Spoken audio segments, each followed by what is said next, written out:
Hello everyone, সেজেগুজে ready হয়ে গেলাম। আজ ছিল আমাদের শ্মশানের কালী পুজো। ভাই 1 বছর ধরে ওয়েট করতে হয় আমাদের পুজোটার জন্য।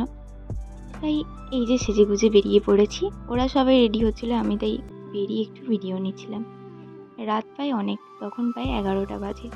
তখনও আমরা পুজো দেখতে যাইনি, কারণ সন্ধ্যের দিক থেকে প্রচুর পরিমাণে ভিড় হয়, মানে দাঁড়ানোর জায়গা থাকে না।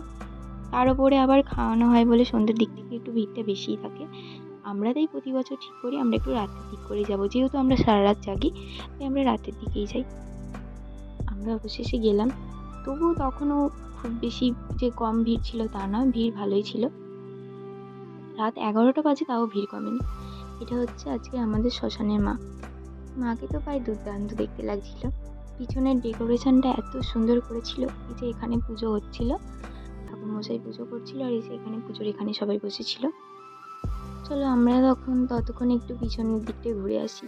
এই যে এখানে বক্সের এখানেই ভিড় বেশি। সামনে পুজো হচ্ছে, যত না বেশি লোক আছে, গিয়ে তো প্রায় দেখলাম এখানেই হাফ লোক। এখানটাতেই প্রায় মেলা বসে গেছিলো। সবাই তো এখানে নাচানাচি করছিল, আমরা একটু দাঁড়িয়ে দাঁড়িয়ে ভিডিও নিচ্ছিলাম। জাস্ট বাজে শরীরটা খুবই ক্লান্ত লাগছিল, এখনো 2টো দিন রাত জাগতে হবে, তাই আর দেরি করলাম না, বাড়ি চলে এলাম। আজকের ভিডিওটা এই পর্যন্তই। ভিডিওটা ভালো লেগে থাকলে অবশ্যই লাইক, কমেন্ট, শেয়ার অ্যান্ড পেজটাকে অবশ্যই সাবস্ক্রাইব করে দিও। টাটা।